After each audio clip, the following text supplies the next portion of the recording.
All right, so we're here today with Kathy Mack, myself, the owner of Iron Gym, and it's a big hour with Mega Marty, one of the personal trainers here at the gym.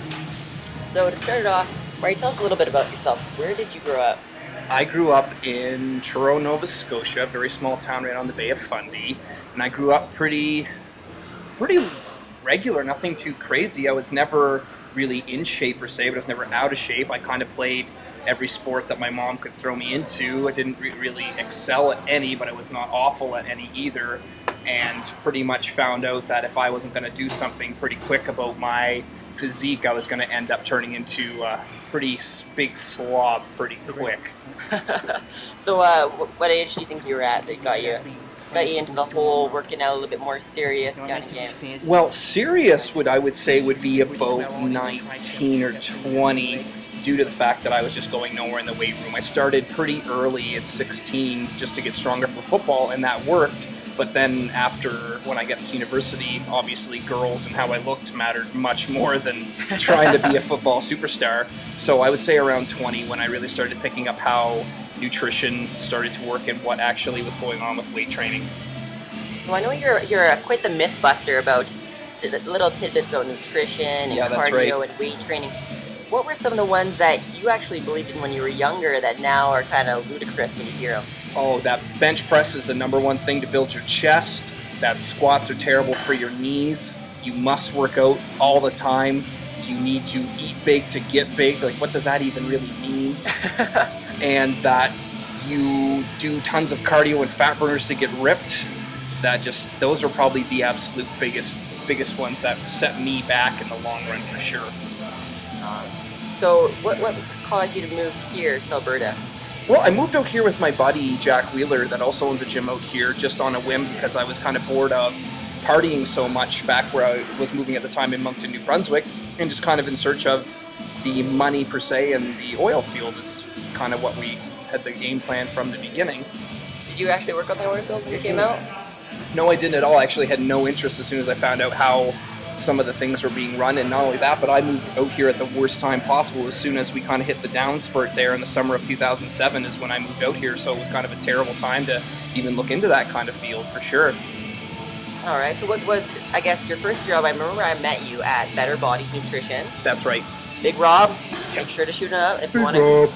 Big Rob. If you want some supplements, make sure to check them out. But so you worked there for a bit, and then what was the moment or the thing that made you want to become a personal trainer?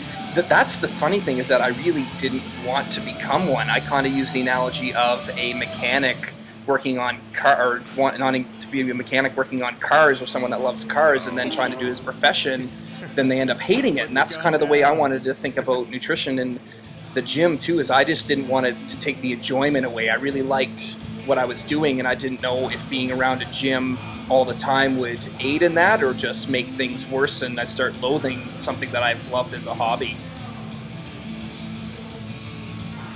So through a series of events after Rob and I had been talking at Better Bodies, he introduced me to the owner of one of the gyms in town here, and based off only Rob's good word, I got hired as a trainer to try to make some money on the side to see kind of if I liked it. And after getting my first couple clients and realizing I really did love to teach this stuff, and watching not only people be able to do it but get good at it and then see results on the side of that, it was just one of the best feelings I ever felt right up until that moment, being able to help people with making themselves look better and feel better. There's nothing better than that.